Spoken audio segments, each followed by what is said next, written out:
Good morning.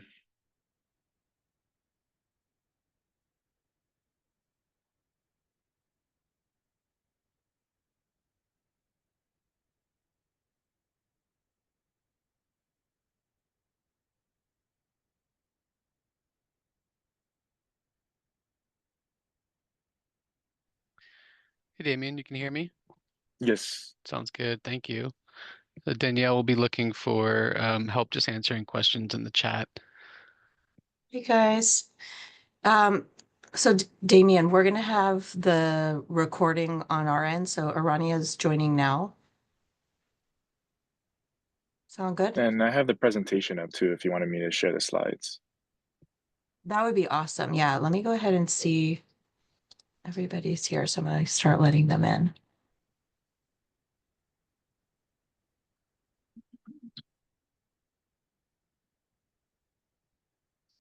Good morning, everyone. Thanks for joining. Morning. Just gonna give a few more minutes to make sure that everybody is able to join. And we are going to be recording the panel as well for any students who register but couldn't make it or anything along those lines. Yeah, no problem, Kelly. We're not going to start quite yet. And then let me see here. And then Damien is going to be kind of on the back end, supporting with anything tech related, in terms of like anybody that's trying to join and any of the questions in the chat. So feel free to just kind of like focus on the discussion we're having and on each other, because he'll sort of take the lead on that, and then we'll come back to any questions that students might have in the chat at the end. And if any of you are open to connecting with students after this event, then by the end, you can certainly, decide if that's something you want to put in the chat or not. And that's kind of up to each of you. And then we did have one panelist who is unfortunately sick today and won't be able to make it. So Damien, you'll just kind of skip over that slide. That's Daniel from Lacey. So but he also said that he's happy to share his information with any of the panelists here and any of the students. So we can always make sure that everybody has that information in case anyone wants it. Okay, great. Let's see. It looks like all of our panelists are here now. Right, George? I think so, yes. Hello. Hello, fantastic. Okay, well, this is such an exciting event. We're so glad you are all here. This has been like a vision that we've had, and George and I and our Career Center team here have been working diligently on the back end, to kind of bring this all to fruition. And we couldn't do it without all of you. So we're just so appreciative anytime working professionals and experts like yourself are willing to come and share your own career story and your own sort of journey of how you've gotten to where you are. It can be so overwhelming for students, as we can all kind of reflect back on, in terms of like, where do you start and where do you go next? And like, how do you figure out, what you want to be when you grow up, right? And like, some of us figure it out in so many different ways, and there's different people that help us along the way. And so, anytime we have an opportunity to give students exposure to that is like just what brings me so much joy, to be honest. I often tell our team that and our students that like my passion is helping you find your passion. That's how I got into career services and became a career counselor to begin with, because it just always lit me up to hear people's stories and to kind of like break down those like misnomers that everybody knows what they want to be and they're on some sort of clear trajectory, because most of us are not. And I often call it the career squiggle. Most of us have much more of a squiggle where we've gone all sorts of different ways, not like a career, clear career line. Um, that being said, I'm the director of the Career Center. My name's Danielle Shepard, and I want to hand it over to George to also introduce himself. We'll introduce the back end support, and then we'll start our introductions of the panelists. Hi, everyone. Thank you so much for taking the time to join us today. Yeah, my name is George Cortez. I'm an adjunct instructor here at West LA College for the Climate Center. I'm also an employer engagement coordinator for the Summer 25 internship program. I too share similar passion as Danielle and have had a just a wild journey on my career, but I'm very eager to, provide the same opportunity for students. I had a couple of really pivotal understandings and takeaways from webinars, actually, some and virtual panels just like this. And so I can attest to, what Danielle's saying, how impactful these can be for students to just kind of understand everyone's story and understanding the different career trajectories that exist. And just to assure people that, being curious and learning from professionals, is a form of education, and it is something that is, can be very helpful to help their careers. So thank you all. Danielle, I appreciate it. I don't know exactly who I should kick it off to next. If you'd like me to. Damien, let's have Oh, Damien okay. introduce himself. We'll just do some back end support real quick. Sure. Damien. Yeah, no worries. Hi, everyone. My name's Damien. I work closely with George and Andrea and also with Danielle. I'm a success coach and also employer engagement. So I'm sure some of the employers have seen me before or seen my name in the email popped up. So I'm working closely with everybody and also assisting students. So I also am getting my master's degree in educational counseling. So a familiar route as Danielle. I do graduate next month. So I'm pretty excited and to see where my journey goes. But this experience has been awesome, and I've only been here for 4 months, and it's been very impactful to see just green careers and aligning students with opportunities for this. So I think this is awesome, and it's going to be helpful for my career as a counselor as well, aligning them with these jobs as well. And then our back end support, Arania here at the Career Center. Do you want to say a quick hello?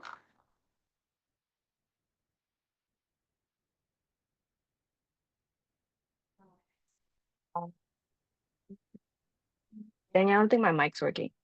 We hear you. Oh, never mind. Sorry. Yeah, I work at the Career Center here with Danielle. I mostly do a lot of employer engagement. I'm a student worker for now, but I'm going to transition to UPI soon. But yeah, it's nice to meet everybody. Thank you. Fantastic. Okay, so the students here on the call, you can see we have our sign in. So go ahead and click the link, scan the QR code. The link is also in the chat. And that's just an opportunity for us here to keep track of attendance. So you can go ahead and do that as well. And we can move on to the next slide. George introduced himself already, but this is a brief bio on George, if anyone wants to just kind of read over that briefly. As he said, he is here at West LA College now. We're so grateful to have him, but he has also had quite an interesting career and background. And so if you all haven't had an opportunity to meet George, yay, you're getting the opportunity today. So we'll leave it at that for now, and then I'll be moderating as well with George if you move to the next slide. And I think I've shared a bit already about me. My background is psychology and education, and it kind of became a natural fit for us to start partnering with the Climate Center when our Climate Center first got opened, because that's always been a huge passion of mine, and particularly with the emerging labor market in this arena, and really wanting to kind of like empower myself and our students. And if we move on to the next slide, we'll go ahead and start introducing our panelists, or letting them introduce themselves, and we'll start with Betsy. Hi, my name is Betsy Bajewski, and I work at the Center for Climate Change Education here at West LA College. I have been working with sustainability for a few years now. I came previously from another nonprofit called Sustainable Works, where I was the director of student programming, and we taught sustainability to college and high school students, as well as I worked in the business sector, working with businesses, engaging them in sustainability and getting them certified. And then I came over here to this career But previously, before that, I actually worked in the film industry. So I did about 20 years in the film industry before I pivoted to my next career move.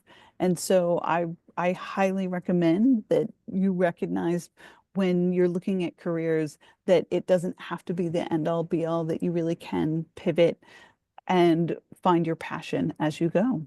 So that is just a little bit about me. Thank I'll you, let- Betsy. Next slide, Damien. And David. Hi, I think my video seems to be, I can't see myself, but I will, if I can't reappear soon, I will log off and log back on again. But I'm a researcher at California Competes. We're a nonprofit based in Oakland, California. And we did some work with, oh, here I am. We did some work with West LA College a couple of years ago, and we're doing some more again right now, trying to help prepare students for careers. If you're a student and you're here, you've already taken the first step, which is to show up. I will tell a little bit more in a little bit, but I started out wanting to do political science, and I ended up in education research. That's all for now. Love that. Thank you, David. Audrey. Hi, everyone. My name is Audrey Burley. I recently graduated from Stetson University last year with dual degrees in environmental science and environmental business. I have a passion for bridging the gap between these two fields. And while I was an undergraduate, I had a bunch of professional experiences at Florida Department of Transportation, Earth Echo, and NASA, where I was their sustainability intern at the Johnson Space Center in Houston, Texas. I just started my first job as a business analyst this week. So if you want to reach out to me, feel free to do so on LinkedIn. I'll put my email in the chat. Love to talk to anyone about business sustainability. I have a particular passion for space sustainability and young professional life. Thank you. Thank you. Thank you. Oh, so great to hear everyone so far. Oh my goodness. Michelle.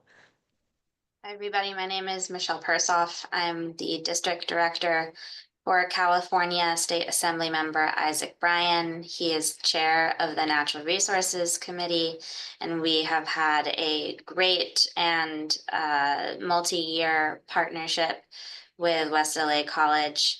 And this career path was not at all what I was planning for at all. And I had no idea that my job existed until like 4 years ago.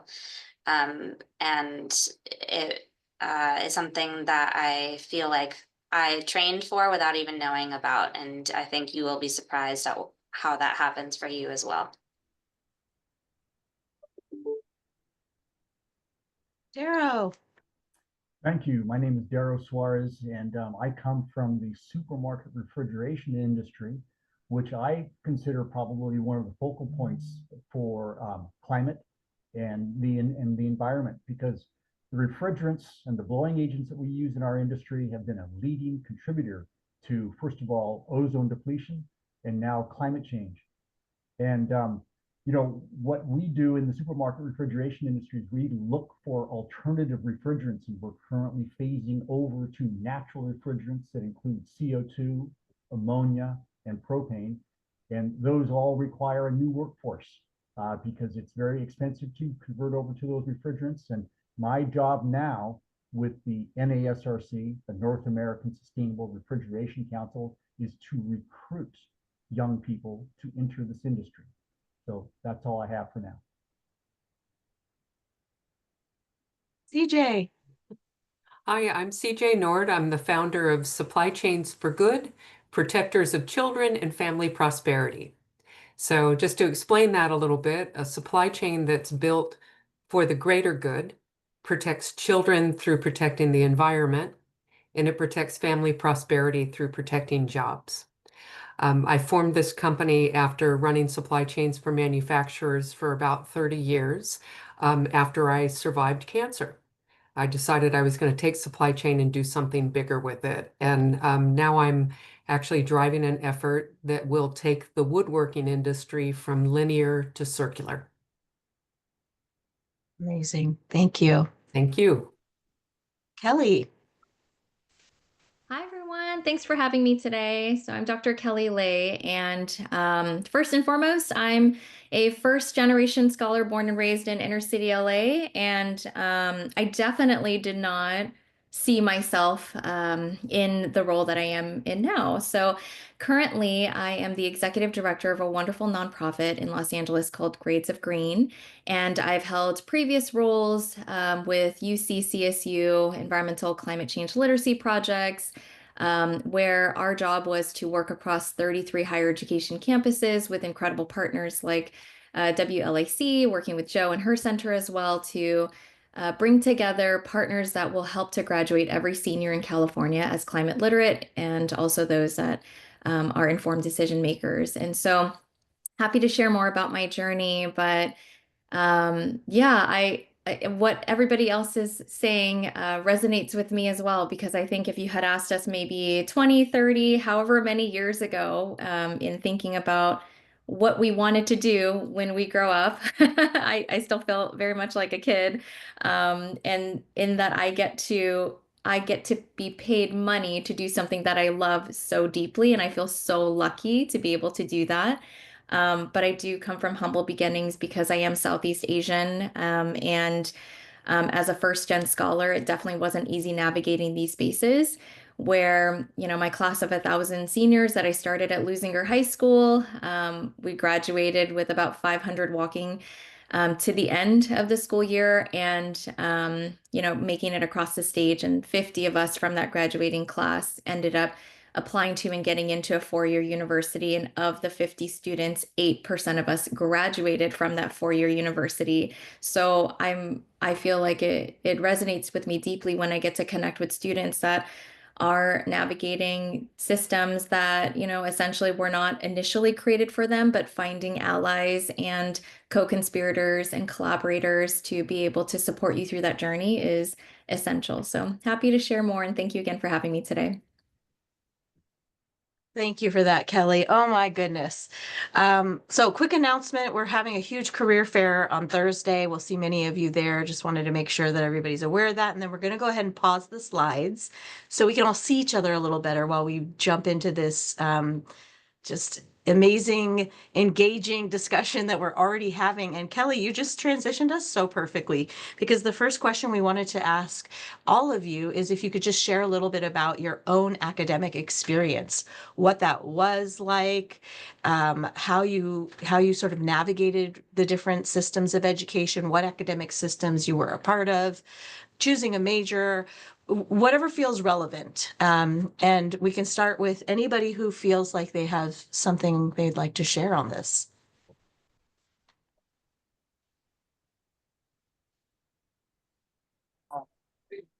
I will. Well, I I'll see Michelle's hand go up. Yeah, go ahead, Michelle. So I went to school in New York, and I am trained to be an actor. And I planned on just being in the acting industry in New York, and maybe one day finding my way back to LA. And throughout my 20s, I found that my education was great. However, when I was, the question was to share about our academic experience. Yes.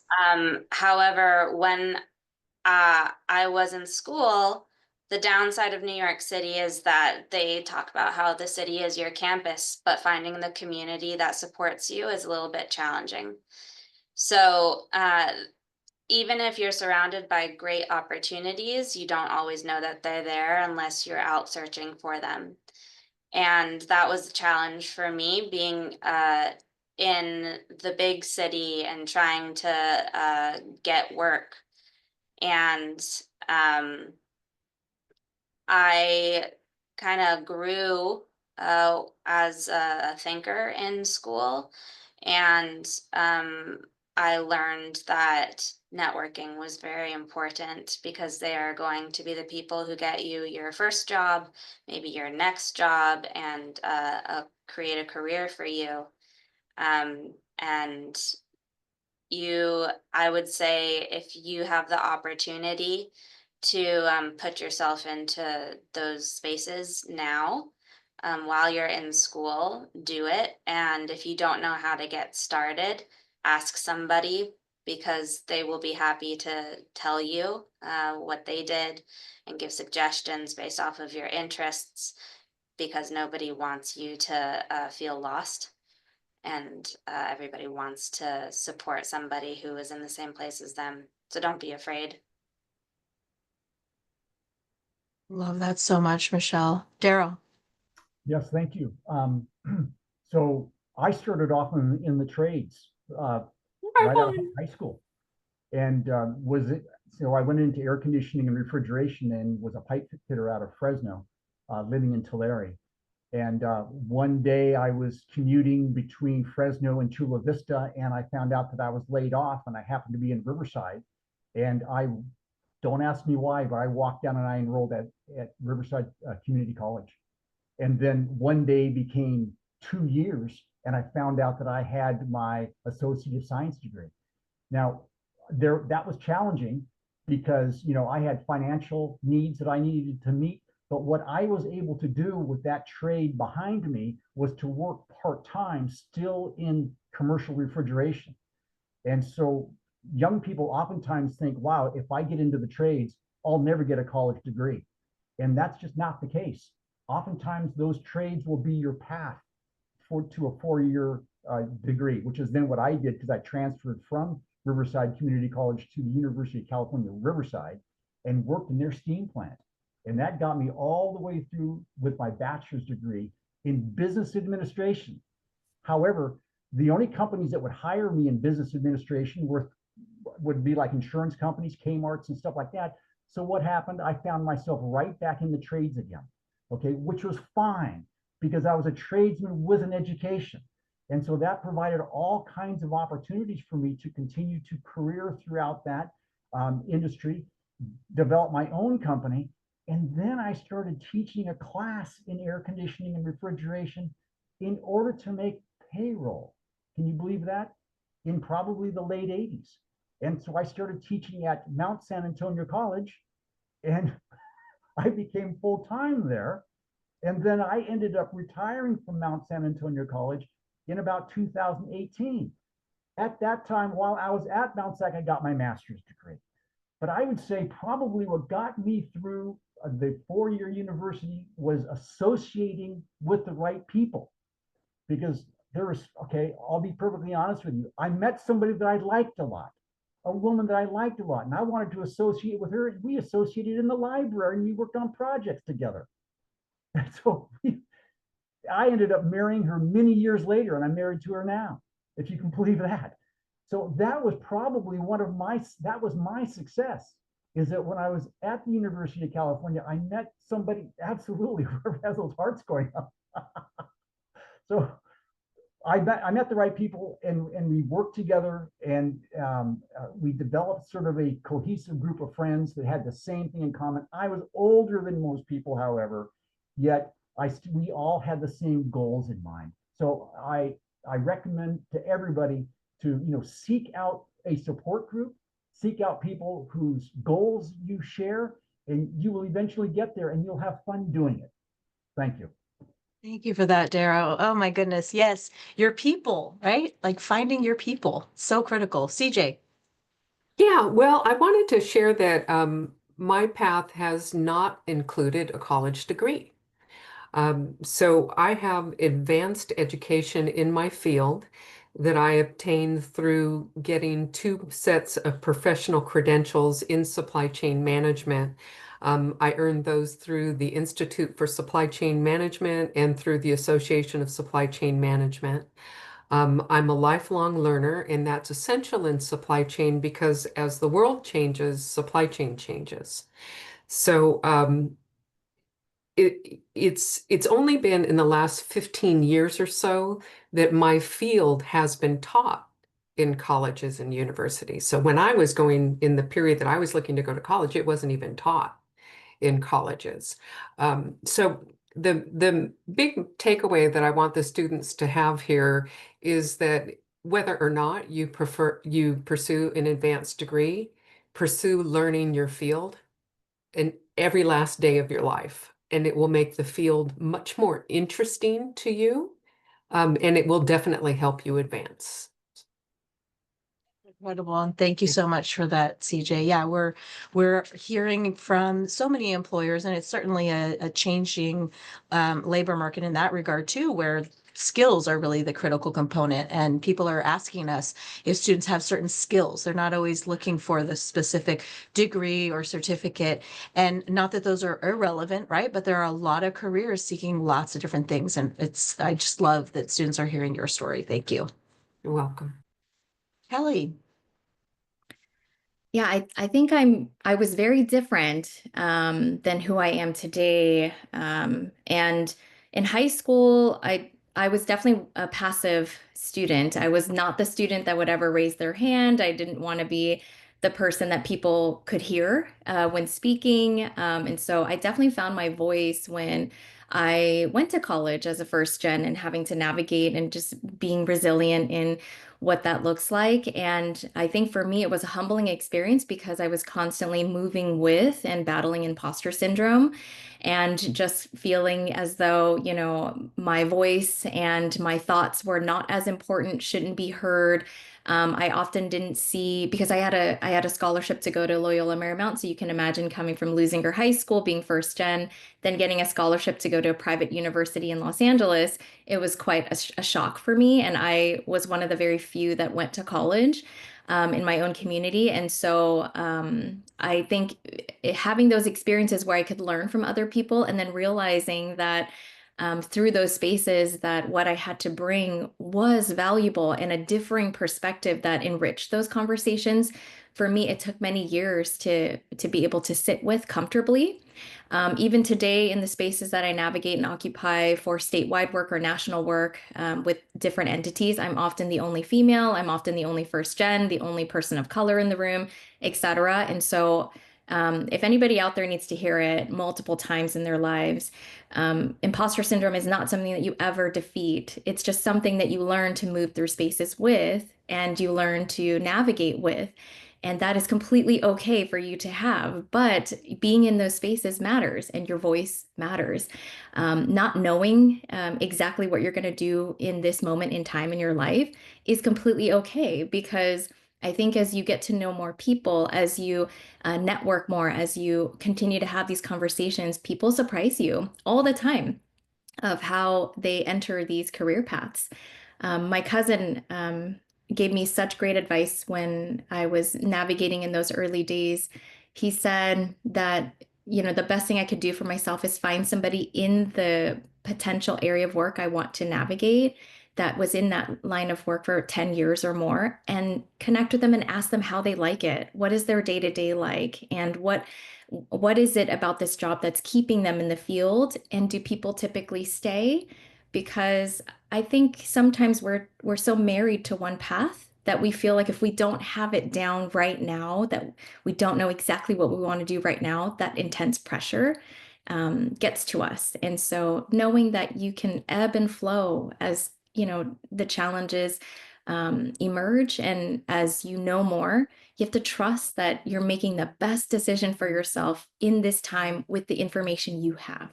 And I just wanted to reiterate that for those that are listening, because I'm an English language learner. And so navigating through high school, I've been told multiple times that college was not an option for me, that I'd be lucky if I even pursued that option. And here I am 5 degrees later, and I can tell you that really finding that your support system is everything, and keep connecting with people.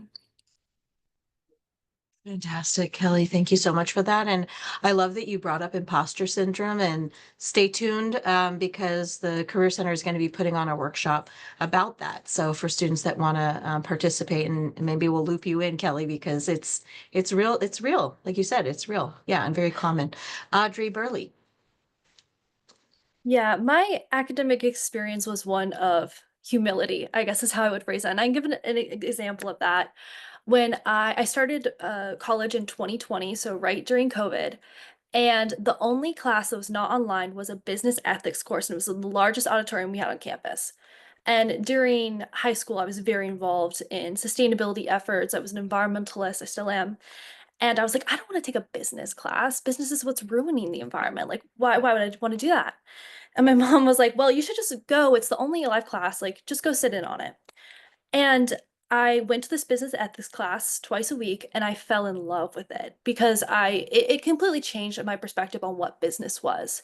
And it made me realize this is something that I want to apply to sustainability actually. Again, later on, a year down the line, I needed an elective, and my mom was like, oh, there's this gardening class, this food sustainability class. It looks so fun. You should look into it. I was like, Mom, I kill every single plant I touch. There's absolutely no way I'm going to be able to do this. Part of the course, you have to grow a garden, and that's part of your grade. But I was like, I'm kind of interested. Maybe, but I'm not going to be good at it. Ended up falling in love with it and got a minor in food sustainability systems. My senior year of high school, I saw a sustainability NASA internship. I was like, I do not like space. I'm not interested in space whatsoever. In fact, one of my best friends loves stargazing. I always was like, we have enough problems here on Earth. Why on earth are we interested in the solar system and whatnot?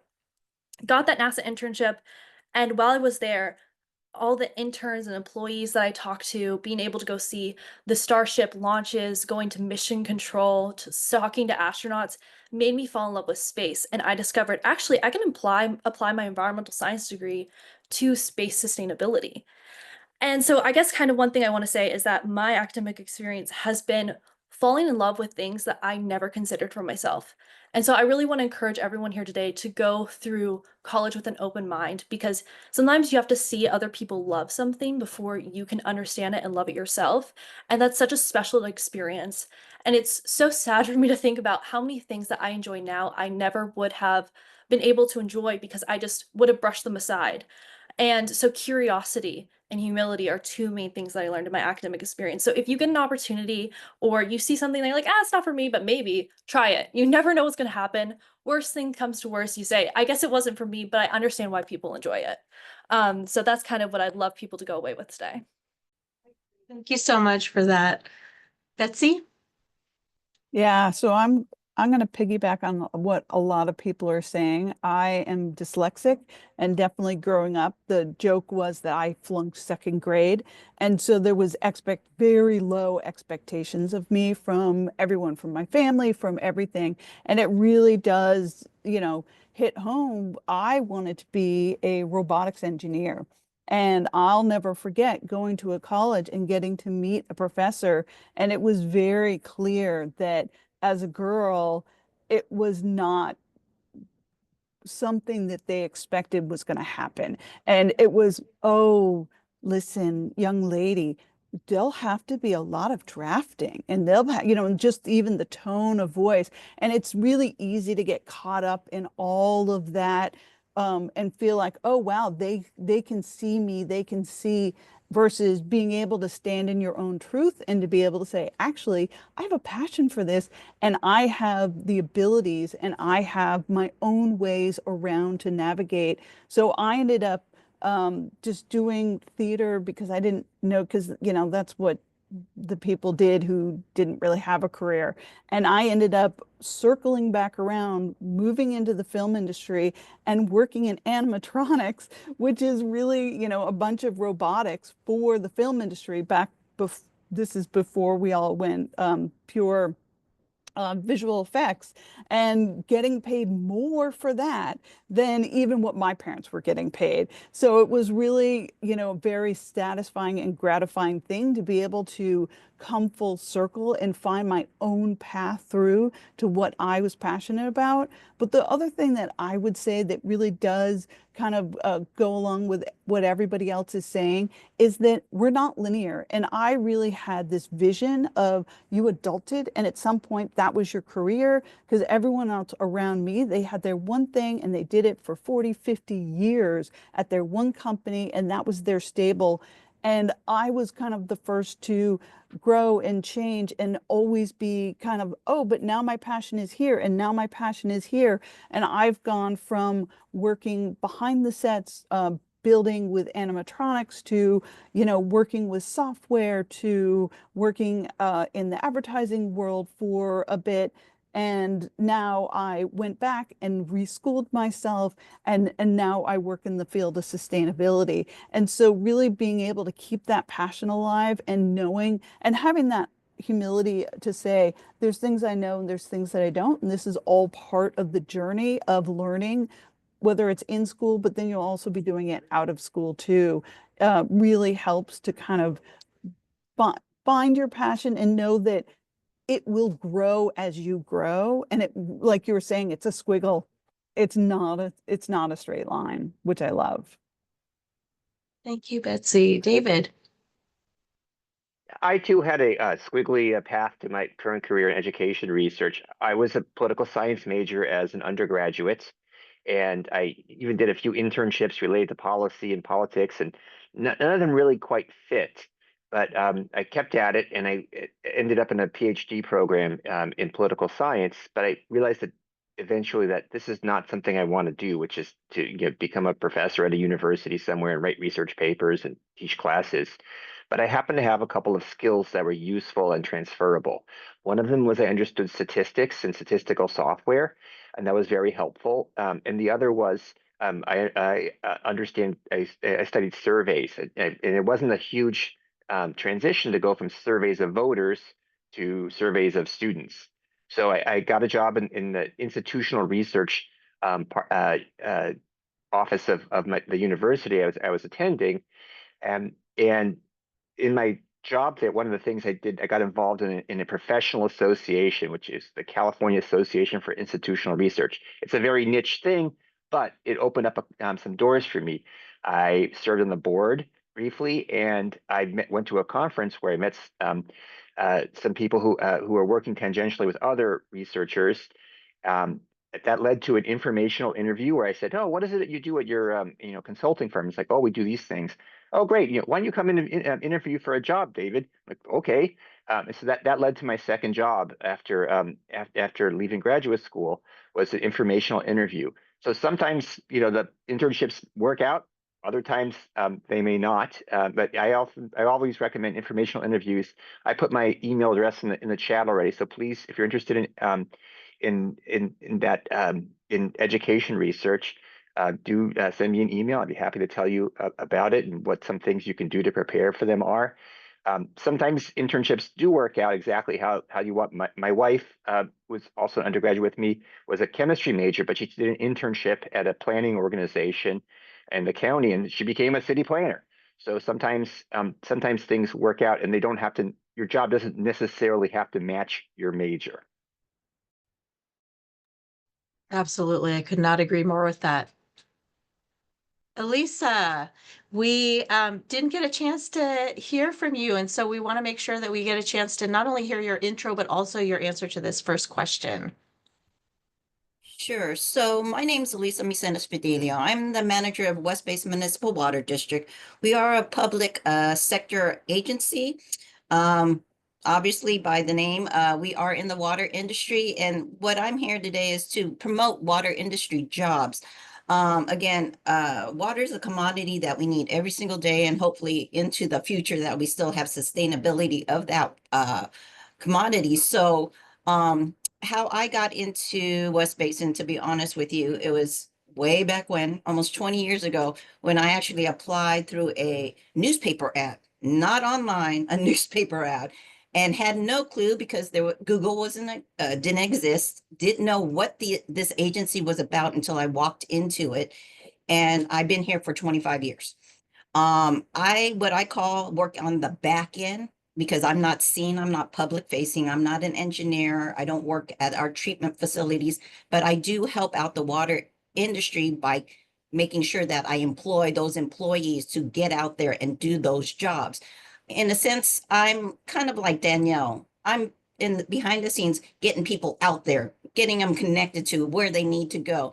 And that's my passion, is to help the newer generation, the students, to get into the water industry and find their passion. As an HR manager, my biggest thing right now is to promote the water industry, because nobody thinks it's a sexy career. They go, water, you just expect it, turn on your faucet, there it is. but there is a lot of behind the scenes that go on, the pipes, does the water get to your house and so forth. And we need those individuals. So at the end of the day, my job as an HR manager is to push and promote those careers in the water industry. And on top of that, I'd also like to promote, we are pushing out our internship program. We do a full year internship here at the basin. So right now we're in the process of recruitment. So I will also address that. But as far as getting into my academics, I really didn't start in, HR. I actually started in finance, as you can see from my bio. And I didn't actually, right out of out of high school, I was kind of burnt out on college, did my 2 years, got an AA, and then just went straight to work. And I had an affinity to finance and accounting, so I started going into that direction. A couple of years down the line, I realized that I needed actually a 4-year degree. So I went back to school right before I was 40 and got my bachelor's degree. So it's never too late to go back to school and revisit what you want to be.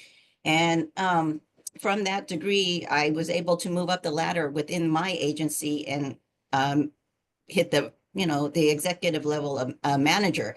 So, hold your sights really high because you never know where you're going to end up. And I really didn't anticipate ending up as a manager, to be honest with you. But I do enjoy my job. And, as I look towards the future, I actually want to bring in, students and the new generation into the water industry before I actually retire. So hence why I am always promoting and pushing the water industry and the careers, not only front facing, not only the engineers and the STEM programs, but the behind the scenes, what I call behind the scenes, HR, finance, IT, because they are also important and essential part of the agency and the industry itself, because without us, you can't move forward and do those projects. You need to know, you need the people, you need the finance, you need the technology. So behind the scenes, the jobs are just important as those that are front facing, which I consider the engineers. And so, again, I can speak more on the internship program a little bit later, but that's pretty much my intro into just the whole realm of education and the industry itself. Thank you. Thank you so much. Damien's going to kick it off, George is going to kick it off for our next question. Hi, everyone. Thank you so much for your responses thus far. For the moderators, can you share any personal challenges or obstacles you faced during your academic journey or the beginning of your career, and what motivated you to stay on track and keep going? You can raise your hand just like you did last time.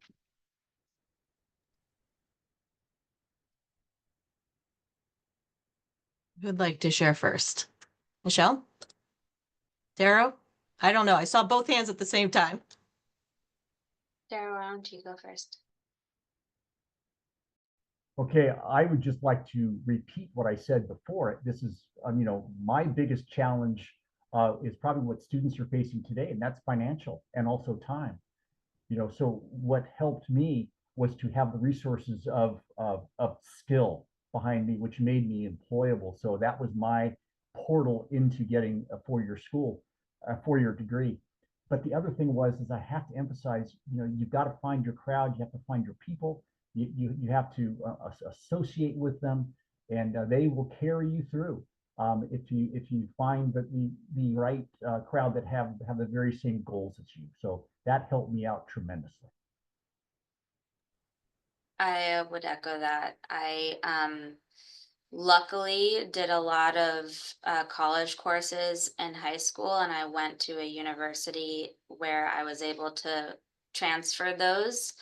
And I was able to also skip the, this is ironic because the science and math is so important to climate-centered careers.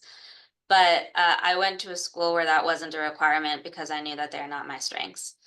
And I was able to graduate a year early because of all of the college courses that I took in high school. And that helped with the financial aspect because I found myself at a point where I had to make decisions that I didn't really want to make. But I was also in a situation where I knew that I wanted to work and get hands-on experience while I was going to school.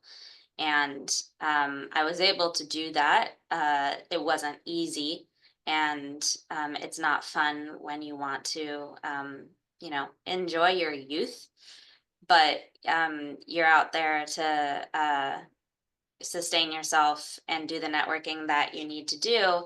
And to Darrow's point about surrounding yourself with the right people, I would find myself thinking I would like to go out with friends. I would like to go do X, and I eventually had to tell myself that my focus is in a different direction, and if I want to get to the place that I see other people going, I need to really think about how I'm going to spend my time.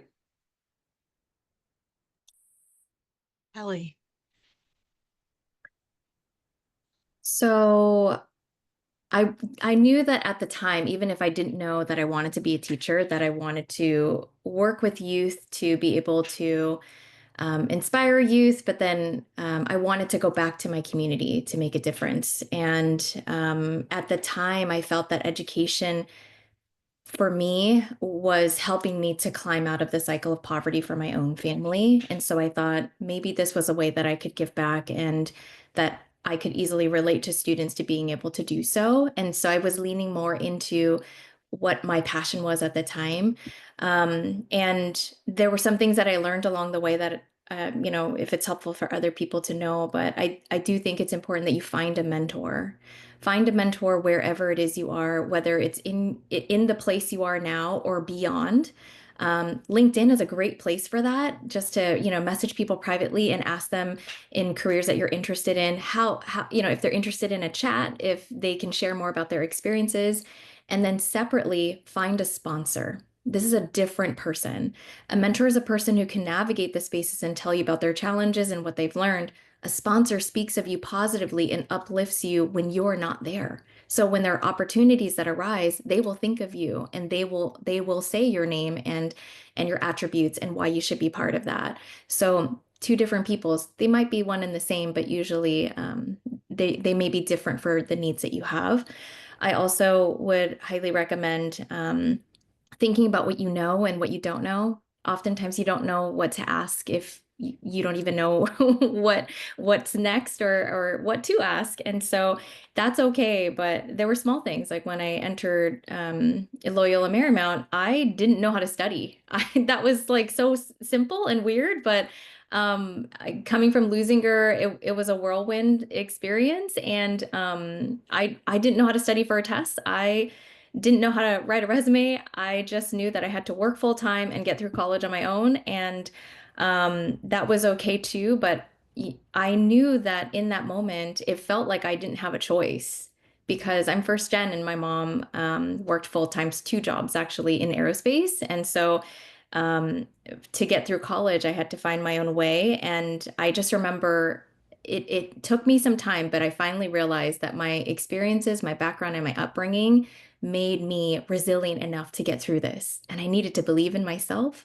And so I share that. And one last thing is dual enrollment helped me to graduate early. So I graduated from Loyola in 3 years, and I also graduated with my first master's in a year over 2, and same and so forth into my doctorate. And dual enrollment helped me so greatly. So I started at El Camino College, and then when I started at Loyola Marymount, it was so expensive. My 3rd year, some unfortunate incidents happened, and so I had to start paying for tuition. And I realized I could dual enroll in community colleges and Loyola Marymount and take classes in the summer to save myself money. And it was about $40,000 of tuition money that I didn't have to pay because I was able to graduate in the summer, which is an option. So there's so many ways to get through. I highly recommend connect with your counselors, connect with those around you. So motivating, Kelly. Thank you so much. And yeah, your point about studying and not knowing how to study or how to write a resume. I mean, those are it's not common. Nobody's born knowing how to do those things, right? So yes, please take that away, students, and come find those of us on the college campus, and we will make sure you get that information too. Betsy, did you want to comment? I thought I saw your hand up. Yeah, yeah, and I will basically add right into that because definitely my weakness was writing and my weakness was doing these papers and that type of stuff. And there was an expectation of like, oh, you're just supposed to know how to do all of this. And it really wasn't till the second time around in my education where I kind of humbled myself to really go and ask these questions and really, like she's saying, learn how to study and learn how to communicate, through emails, rely more on my professors and really take my education in a very different route because I really was looking for the grade the first time around and not the knowledge. And really, I could walk out and figure out how to get that A or get that B if I really, really worked hard, but I didn't actually walk away with the knowledge that I needed and really to kind of flip that around and recognize that your grades are important as you're working your way up, but ultimately, once you've graduated, your grade does not matter at all. No one's ever going to go back again and look at that grade and to really make it about the knowledge that you're learning and being able to reiterate that back,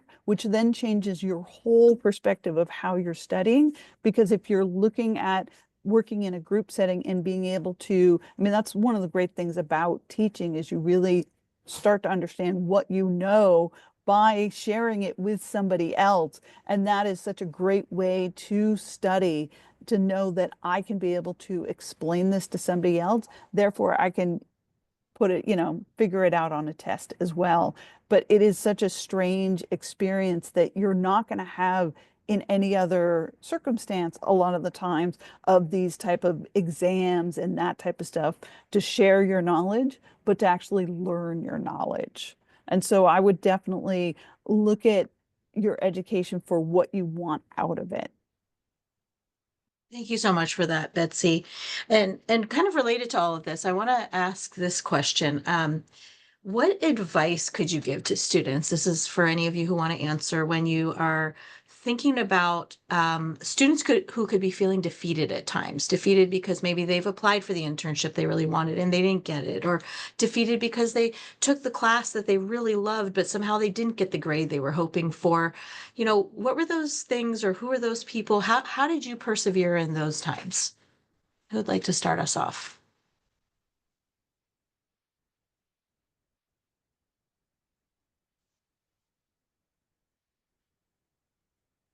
Michelle? I will go. Perfect. In my world I was a theater kid, so there are a very few spots available for the thing you want to do. And I felt very capable, but it was like, ironically, I work in politics. It was politics sometimes where you don't get to make that decision even if you're good at it. It just doesn't go your way sometimes. And my response was, okay, I'm going to go find a different space where I can do exactly what I want to do. So it's not your only option. Like the traditional college setting is like everything you need is in one place. And I don't think you should think about it that way, because then you're doing yourself a disservice. Your base is the school, but you need to be creating a community. So go out and find your community, because they will have an opportunity for you. And it might not happen immediately, but do the grunt work, volunteer, get involved in whatever way you can, go participate in their events and let them know that you're interested, because they will say, oh, well, I know this person. They would be good to get involved in our work more. And then you're you're already ahead of some other people that you thought you were behind, and you've surprised yourself. Thank you for that, Michelle. Yes, I mean, if you can't get used to defeat in the entertainment field, right? Where can you? So I'm sure that was a great battleground. Betsy, and then Daryl. Yeah, I'll just quickly add that always moving forward and really recognizing that, there's always the stories of the inventors who did, Edison made 1,000 light bulbs before the one worked, and just knowing that it's not a mark against you, it's just knowledge for yourself and knowledge for, hey, this one didn't work, but always moving forward, always like, hey, okay, well, then what am I going to try next time? Really, that's really the most powerful thing you can do whenever you're facing that type of stuff is, what is my next move? Where am I moving forward? How am I going to get where I want to go? And always be looking at that North Star to get you where you want to go. Daryl. Yes, thank you. One of the classes that I like to teach the most in refrigeration is called pressure empathy, and it's the physical properties of refrigerant. And it's very wonky, and there's lots of little numbers. When my students, when I was teaching, felt as though they were failing, I would often tell them, I had to take this class twice. And now it's one of my favorite classes to teach because, I had to learn it, and the best way to learn things is to struggle with it. So that's some advice that I give students. The other thing that I tell them is that, if you're worried about time, if you're worried about getting through this program in 5 years, and that's going to be too long, you know what, 5 years comes anyway. So you're going to be 35 when you complete the program, or whether you don't, you're still going to be that age. So just, get through it, and it's going to be okay. The third thing I tell them is that the number one reason why students get hired isn't necessarily because of their technical ability. It's their ability to communicate. Okay. Then this came through an advisory. The number one reason why they get fired, however, is their inability to communicate. So, these soft skills that you bring into the workplace are extremely valuable. They want you to have this technical knowledge, but your trajectory of learning once you enter the workforce is much higher. Audrey. For me personally, I've struggled feeling very defeated over this last year, really quite recently, because after I graduated, I struggled for a year to find a job. And I applied to over probably 300 different positions and kept getting rejection emails, or I had a few interviews, but they never went anywhere. And I really struggled because I was like, I did all the right things. I went to college, I did all the internships, and yet I'm still struggling and I can't find anything. But it works out in the end. That's what I will say. Everything works out in the end, and you don't see where you're going at first, but you always end up where you need to be. And what I really focused on was, okay, I can't find a job right now. I'm actively pursuing it. As long as you're actively pursuing it, it works out. But what can I do in the meantime? And that's when I started finding new opportunities that I hadn't considered before. For example, I found a policy fellowship. Granted, it was unpaid, but I did it for 2 semesters, and I got to work with the State Department, and I got to work with the Department of Energy to help them with their AI research and understanding sustainability when it comes to AI research. And I got to work with Earth Echo International and the Youth Leadership Council, helping to advocate for ocean policies and environmental activism. I got really into line dancing, and I started tutoring environmental science to make money. So there are a lot of things that you can do in the meantime. Even if you haven't reached your goal yet, keep actively pursuing it and say, what are the opportunities that I can do until I reach it? Because there's a lot of stuff out there. You just have to find it, and you will get where you need to be eventually, but take advantage of the time and the resources that you have then and there and figure out what you can do to help reach it, or just have fun and survive. Ellie. So just echoing what everybody else is sharing here, I think for me, it's important to depersonalize. Oftentimes when we get rejected, we feel that we're personally being rejected, like something's wrong with us personally. But again, when you're pursuing something for your professional career, that you are trying to break into a field or trying to get an opportunity and it doesn't go your way, it's not that anything's wrong with you. I feel like these are opportunities to separate, again, what you're trying to pursue personally versus professionally, how you need to skill up and how you need to bulk up your resume and improve in those ways. So that no is just closer to a yes. And I also think it's essential to think through how much of yourself do you know? Every time you react in this way, understanding yourself a little bit better is essential. So, for example, before I got into climate education and leadership work in this space, a passion of mine another route that I wanted to take in terms of my research is thinking about how to support historically marginalized youth through STEM careers to persist through college, not just to get in. And I found specific research that for me was eye-opening. For example, I didn't know this, but the majority of females that pursue STEM careers that are from historically marginalized backgrounds, if when they fail a class, they typically blame themselves. They will say things like, "I'm just not a STEM person." If they fail a chemistry class, it's me. I just don't have that brain to pursue or persist in this field. And then they go to other fields. Turns out that when the same study happened with males in the field, almost oftentimes when they fail a STEM class, what they said was, "It's the professor. It's not me. Clearly, this class with this particular professor is not working. I'll take it again, just with a different person, because it's definitely not me." But that mentality matters when you're navigating on your own, essentially, through these very challenging times. But knowing yourself when it happens and why you feel that way, and that cultural background that might be emerging, that is also shaping how you feel in those moments, that's so important. So you have to learn to depersonalize as well. When you fail a class, you are not the failure, right? There's got to be different ways to navigate.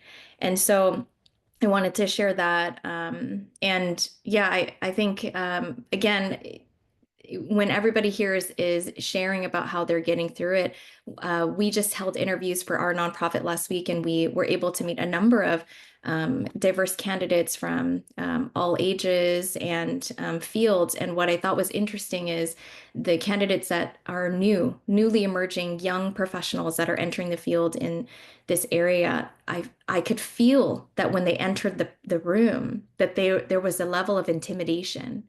But their work, their portfolio, how they've communicated leading up to that point was so impressive that then when they walked into the space, they kind of lacked that level of confidence of being able to show up to say, like, I can show up in my power and own this space because I was invited here for a reason, and that wasn't an accident. And so I would say that advice about communication and honing in on that, for me, it was early days of having multiple jobs. I was a waitress before, I worked in sales before, I was in customer service. That helped me to learn how to talk to strangers in different ways. But don't forget that in this moment, as stressed out as you are, and with all the anxiety that you might have in trying to figure out your next steps, that there's also a beautiful moment happening right now where you still get to decide. You're not set down a specific path that you have to walk. And in this moment, as stressful as it is, take that time to remember, like, in this moment, in this time of my life, I still get to decide what I want to do. And there's a beauty to that as well. It really is, Kelly. Thank you. Elisa. Just from the HR perspective, I just want to kind of put out there the biggest thing about internships, because right now, as I mentioned, we are going through a recruitment process, and I'm looking at application after application. I actually am looking at almost over 500 applications at the moment, and it's just me. So one thing for me, especially reviewing applications, they start to look the same. And in all honesty, if you don't stick out, you are put to the wayside, to be really honest and straightforward about that process. You need to be the shining star of the pack of 600 or whatever the number is, because you are not the only individual. But my biggest emphasis for any new student applying for an internship or even an entry-level job is a cover letter. please, please, a cover letter is the most essential thing for me as an HR person to distinguish you amongst everybody else, because that is your opportunity to tell me your passion, what you drive, what you strive for, whatever it is. That cover letter is going to tell me a story about you. And if you can distinguish your excellence in whatever industry you're looking at or whatever job you're looking for, tell me that story. I want to hear it because I want that personal touch to why you want this position. Because at the end of the day, I want someone who's devoted, who has the passion to walk into this agency. And if you just give me a generic, hey, I found you on Indeed and I thought I was a great match. I go to whatever school and I majored in this. Great. So did 100 other students. Give me a story. I've heard story of, I went to Astro Camp and, you know, sitting on the stars and I saw this and that and the other. Give me that personal story. I love that because at least it's telling me something about you, what you're looking for. And if at the end of the day, if we can actually help you, help us and vice versa, because at the end of the day, we don't want you to come into the agency, especially as on an internship that we can't help you with. You know, we are a water industry agency. And if I have a student come in going, I'm into aerospace, and I'm like, I can't do anything there. I can't help you. So, you know, be mindful on when you apply. Every internship is an opportunity to learn something. With our particular internship, I do have the students sit with every single department within our agency. If you're an engineer, you're going to sit with finance, you're going to sit with IT, because let alone you need to know your job, but you need to know the jobs around you too, how you get your money, how the technology works, and so forth and so on. So with our internship, I make sure that the students know the full industry, how we get the money, how we are funded, you know, how are the policies vetted out and so forth and so on. So you get the big picture and not just that silo of I'm the engineer and this is all I do.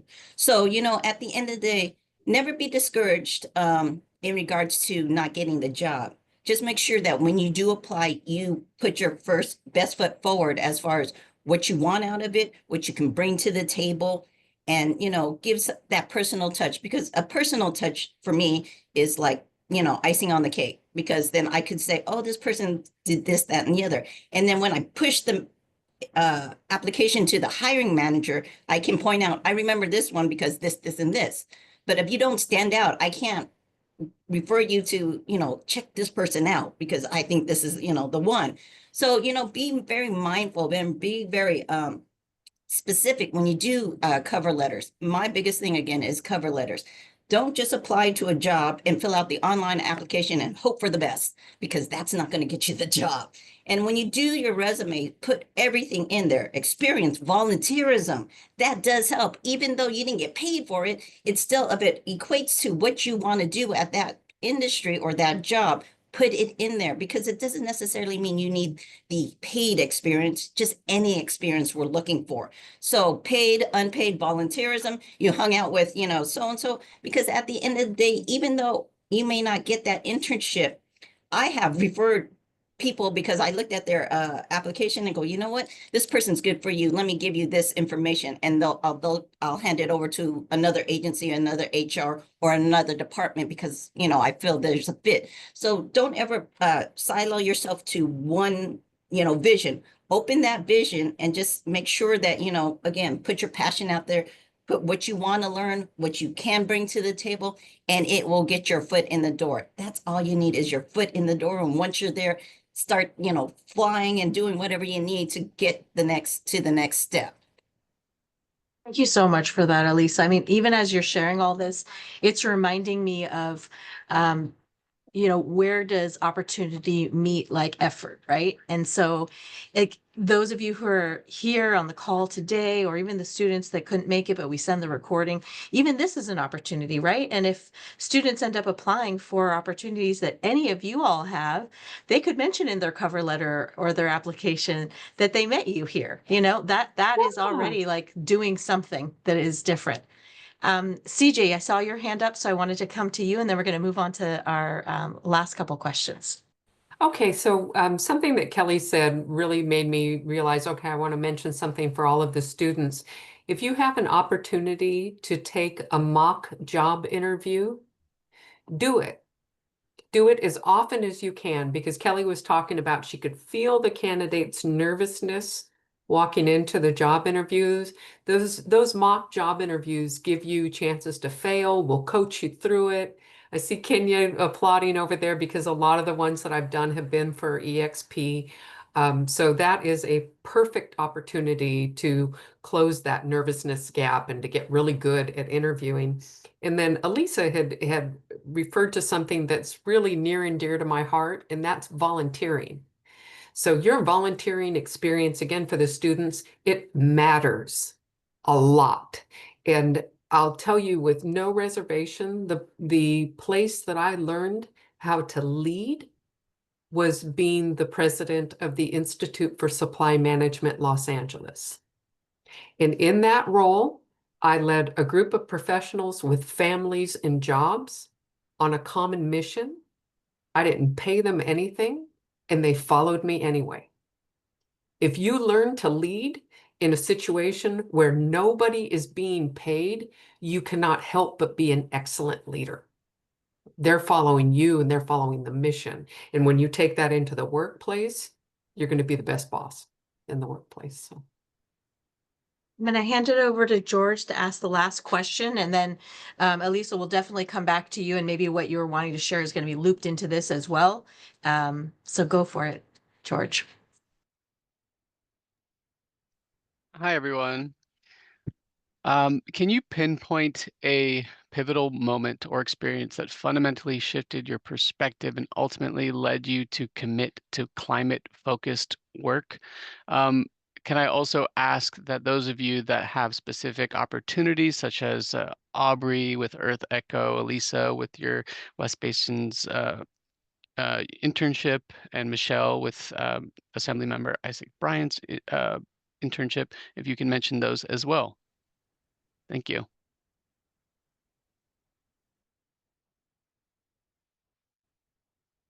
Elisa, do you want to kick us off, and then we'll head over to Sure. Michelle and Audrey and whoever else would like to share. Sure. So as George mentioned, I am in the process of doing an internship recruitment. Unfortunately, it's closing this Friday. So if you're interested in any positions, we have actually 6 internship positions opened. One in water policy, finance, IT, engineering, operations, communications as well. So again, as I mentioned with our internship, the focus is on water, and we try to give all interns a full breadth of what the water industry is, forward facing and behind the scenes, because you need to know the full job, the full industry, just not your job particularly. And what I find really unique about our internship is I bring it in, the students in as a class, so they get to know each other, they can talk amongst themselves, and also they get to cross learn, as I call it, from department to department. If they find out there's another department doing some project that they're interested in, they're more than welcome to jump departments and go over there. Like an engineer wants to work with communications because they're doing this great outreach program, more than happy to. Again, it's about learning the whole industry, just not your particular department. Because at the end of the day, it is an internship. It's an opportunity to learn everything you want to. And also being a student in school gives you an opportunity to like, dislike, or figure out a new passion. And while you're in school, you could pivot your education towards more of that passion, opposed to staying just linear because you got to do this because these are the prerequisites or requisites for this major. Again, doing internships is a great opportunity to find your passion in whatever it is. And so, again, our internship is open until May 2nd, and then we close it, and then we start going through the whole interview process. As CJ mentioned, interviews are, nerve-wracking, if anything else. But again, I always equate it to, hey, having a conversation with a couple of good friends is just talking. It's just talking, expressing yourself, getting comfortable. Try not to do the cookie cutter responses, because then it gets kind of stale. Like, what are your strengths and weaknesses, which are a typical question that is usually asked. And you get typically, I'm well organized, I'm detailed oriented, And I'm a mother, I had college students, and I asked my daughter, how would you respond to that question? And she looked at me and she kind of laughed. She goes, my biggest strength is my sense of humor. And I looked at her and I'm like, I don't get that. She goes, because you need a sense of humor to keep the people moving and energized, because humor makes people laugh. They come together. It brings the group together. And then you have more uh, collaboration, because now, you know, we can joke and it's not always serious. And I'm like, oh, that's interesting. Okay, that's something different outside the box. So always think what your personality can bring to the table, because it's not only your experience, but it's also you as a person that we're also looking at. So bring your true self. Don't try to, you know, answer the questions because you think that's the answer we're looking for. We're looking for an answer that's coming straight from you as a person, not the cookie cutter or the one you Googled. This is the best response for this question. It should be the best response for you. So at the end of the day, take the opportunity and, you know, apply to any or all internships you're interested in. Fantastic. Let's hear from Michelle and then we'll go to Darrow. So the question was, what led you to commit to climate focused work? Yeah, like where was the like moment or experience in your life that like shifted that for you? So my shift to just working in government happened when I felt like I didn't understand what was going on, and I wanted to be, able to be in the room where these decisions are made. I wanted to understand what was going on. And I wanted to also help people with their own confusion, because a lot of the time people just don't know. And the opportunity to be out with people in the community and to get to know them and the things that they're worried about is really special to me. And in one of my first events that I staffed my boss at, it was at the Inglewood oil field. And it was, I think, with Sierra Club. And I was surrounded by all of these passionate people talking about a shared problem that this community has had for 100+ years. And I was in a position where I could look into how we could do something about that. And then the whole environmental world in Los Angeles and Southern California kind of flooded into the work that I do. And to what we've been saying before, a lot of organizations and work that I had no idea was happening that existed beforehand, but they came to me. And then I would also do a lot of Googling and looking to see who knows each other and getting to know the work that they were doing. And it's work that has come before us. It will continue on, and it's really powerful in how it changes the outcome of our daily lives and the people that we are going to be seeing in decades from now. So I really enjoy that because it's an impact that is lasting. And that said, it's not everything that I do every day, and that's also why I like the work that I do, because when you're working in government, you're dealing with stuff you'd never heard of before, and you're helping people through that. But there's an intersection that you will find surprising, and you will end up learning a lot about a lot of things. So that is sort of a plug for our internship. There are a few possible to you. If you're interested in actually doing policy work and legislation, then up in Sacramento in the capital, there are the fellowship programs, which are paid, and they're a year-long training program, which is really great because most people who go through that program then have a huge leg up when you're trying to get a job in the building. So two of our legislative aides were in the fellowship. Actually, two of our fellows were hired onto our staff, as well as our legislative director. And there's that in the Assembly, that in the Senate, and then there's also one in the executive branch. So, for example, the governor's office. And then here in our district office, while you're in school, you can come up to our office on Wilshire.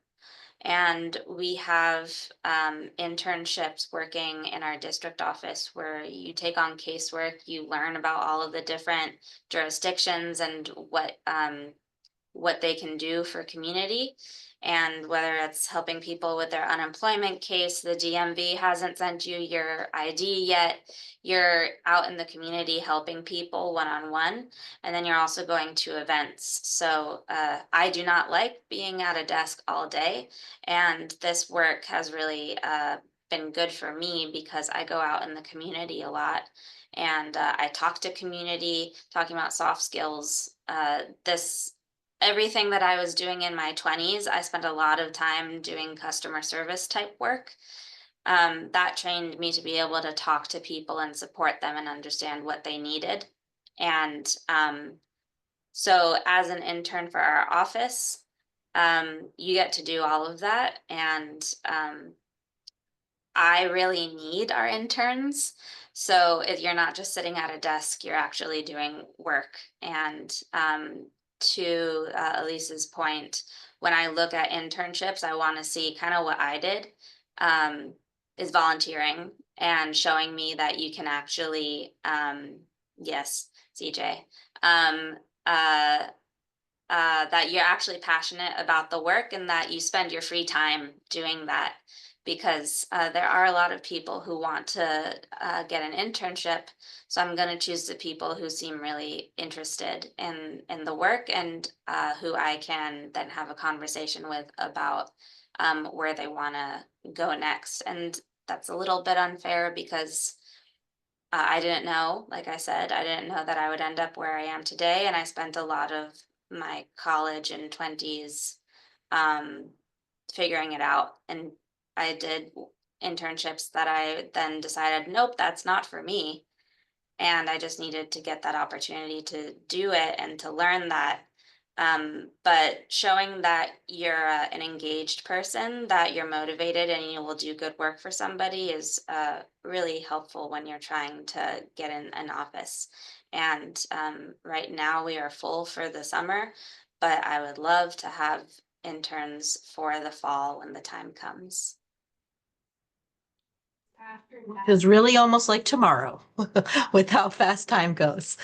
So Darrow and then Audrey, and then just in looking at the time, if everyone's okay with it, we might run over just like 5 minutes because I just want to make sure that all of you get to share and then that we can just kind of close out. So if anyone has to log off, just say your goodbyes in the chat and this is being recorded. But if you are able to stay on an extra 5 minutes, that'd be great. The pivotal moment that led to my shift was the Clean Air Act of 1990. I mean, that was when we discovered that the refrigerants and the blowing agents and many of the chemicals that we used in our industries, not just refrigeration, but manufacturing, was causing ozone depletion. And it was the refrigeration industry that was at the very top of that. And we believed it. In those days, we believed the science. And if we didn't necessarily believe in it, we were going to go along with it because we were going to wait for the actual results. So I became a climate enthusiast then, and I was able to convey that to tradespeople and students. But then, unfortunately, the refrigerants that we phased over to, we went from what were called CFCs to HFCs. The HFC refrigerants then caused global warming, greenhouse gases. They were a greenhouse gas. So again, now we're shifting over, and I'm in the middle of it again. I'm working with climate, and I'm supporting the supermarket industry, which is voluntarily shifting over. So when you walk into an Aldi's or when you walk into a Food for Less, you have to know that one of the reasons why their costs are going up is because they're spending millions of dollars to cut their refrigeration equipment over. And one of the leading impediments to that is the skill level of our workforce. So we have internships. We just completed a meeting in Irwindale at Southern California Edison. We had about 90 students from air conditioning and refrigeration programs in Southern California. So our students do have to, our interns do have to come from programs like that. And we're going to be in St. Paul, Minnesota in about 2 weeks. We've been in Pittsburgh, Seattle. We travel across the country and we recruit for this industry. So the thing that we want for students to do is to consider joining the programs at LA Trade Tech, El Camino College, Compton. All three of those schools have air conditioning and refrigeration programs, which would lead into internships with our membership. Mount San Antonio College is another one too. So we try to get you into that, and then we provide an internship for you that will lead to employment, okay? And it will lead to lifelong employment. That's my spiel. Thank you. Thank you, Darrow. Audrey? Feel free to unmute yourself. Sorry.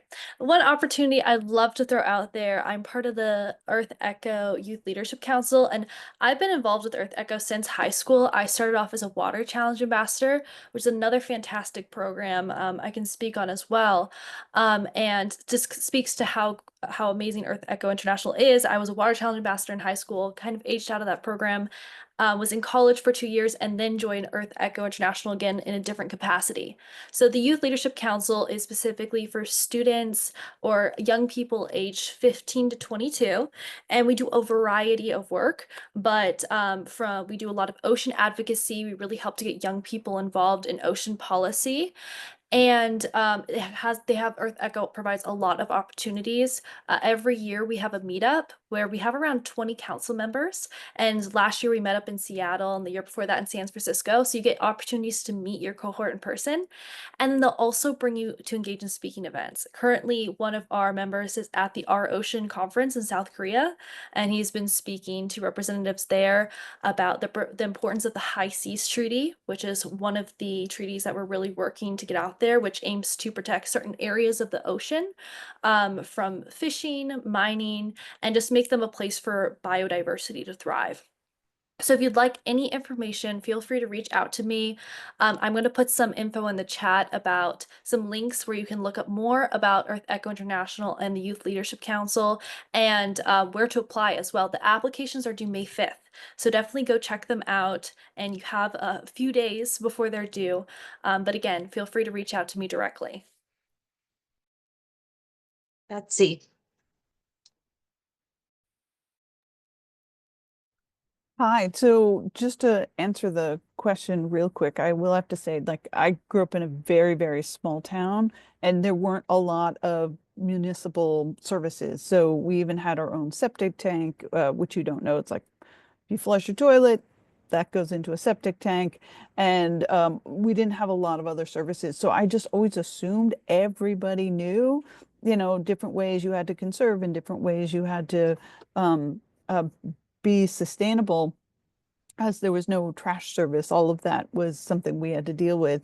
And it wasn't until I actually had a kid and I was watching all these other mothers and the amount of stuff you get and the amount of, it was unreal, the amount of things that come into your life that are absolutely unnecessary. And it's a lot of plastic, and it's a lot of this other materials that are not healthy for you and not healthy for your kid. And that really made me want to speak out and have a voice and realize how many people just had no idea that you really have to go digging and do your research. But the one thing I really want to share, so I am the fellowship coordinator at West Los Angeles College Center for Climate Change. And our program is more than just an internship, it is a fellowship. The application will open next month, and we will have a 10-month fellowship. So you will come in as a fellow, you will come in fall of next year. You will get a certificate in climate change education as well as in environmental justice, and you will do 10 hours a week for 9 months in a nonprofit really looking at community organizing. And we have Grades of Green is one of our organizations that we work with, and we're thrilled to be working with. And I'm happy, I will put my information not only for students to answer questions about it, but also for other organizations, because we always love to partner. It's a really amazing opportunity to really get a deep dive into an interest of yours, because we really truly believe here that every career is a climate career. And so it's not trying to turn you into, a climate. It's really saying, I have a passion in medicine, and how can I bring sustainability into that? I have a passion of music, or I have a passion of looking at all sorts of, or food. How can I bring sustainability into that? And this is an opportunity, a really great opportunity for you through West and partnering with community learning partnerships. So I'm going to put my information if you're interested in that. It will start next fall, but we will start the application process in May. Thank you so much for that, Betsy. And we're going to move over to CJ and then Kelly. And I just wanted to throw out this one question that was shared in the chat by one of our climate ambassadors, and it's just a wonderful question. So maybe the two of you can sort of add on to what you're already sharing if it feels relevant. But how do you usually, or how would you recommend students compare and contrast different projects or internship offers or job offers? I mean, if they get to a point where they actually have a few offers, right? Because like that's kind of like the best scenario, but it's also stressful in its own way. So how do you decide? Well, I'll just take that answer and then move on to what led me into the climate career. But I would say follow your curiosity. What are you the most curious about? And I think that will lead you in the right direction whenever you follow your curiosity. And actually that leads me into the answer of why I took a direction to focusing on environmentalism. I am proud to say I'm an enrolled member of the Standing Rock Sioux. And so protecting the environment is something that has been part of my culture for as long as I can remember. I spent 30 years running supply chains for manufacturers, and during that time, I've seen mountains of waste, industrial waste hauled away. And for all of those years, I've been thinking, isn't there a better way? Isn't there a better way? Can't we figure out a better way? And that solution needs to come from the supply chain. So here's the thing, it's something that you've been thinking about for years, sometimes maybe even decades, and then you think of the solution. And that's when I developed my program, which is called There's Cash in That Trash, Profit-Driven Circularity. And it's all about what can I make money out of using all of this wood waste, in my case, wood waste that's presently going into landfills. I was able to convince one of the largest trade associations to give me a chance on transitioning the entire woodworking industry from linear to circular. We started doing the research about what can you make with all of this wood waste that has glue and plastic and everything else in it. And it turns out that we can make electricity and hydrogen. And now I'm completely focused on probably spending the rest of my working years implementing this solution for wood waste. And we will have, at the end of that, a whole bunch of microgrids, a whole lot less draw on the electricity grid, and a new supply of clean hydrogen. So that's what I get for following my curiosity. Incredible, CJ. Thank you. Thank you. Kelly. Oh, that's so hard to follow up, CJ. And I agree completely. Like, follow your curiosities. And with this generation, really, this is the first generation that has what no other generation has had before, which is access to technology and information at their fingertips. So the first thought I had that came to mind was ChatGPT. put it into ChatGPT and have it compare these opportunities for you and see what it spits out and, challenge it further. But I feel like you have the technology in your fingertips to be able to generate responses very quickly. I believe it was Elisa from West Basin who shared earlier, like, what are those responses that stand out to you or that make you unique in an interview setting? ChatGPT. I literally ChatGPT'd it right when she was talking. I was like, what are my strengths and weaknesses, and how can I share this in a creative way? And I was like, ooh, these are really interesting responses for how to talk about oneself in a very generic way. And if you can use that to your to even skill up and to share that you are very effective with utilizing these new tools, that is wonderful.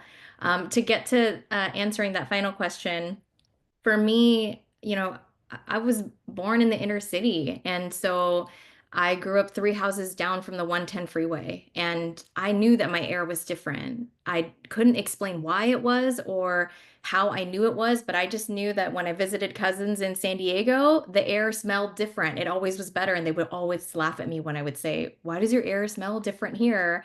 Because I didn't get it, because I lived next to the freeway. And so, when you know that things are different and you can't describe it, for me, thinking about work in social justice and what was calling to me was a little bit more obvious for how I wanted to give back to my community and how I wanted to uplift youth.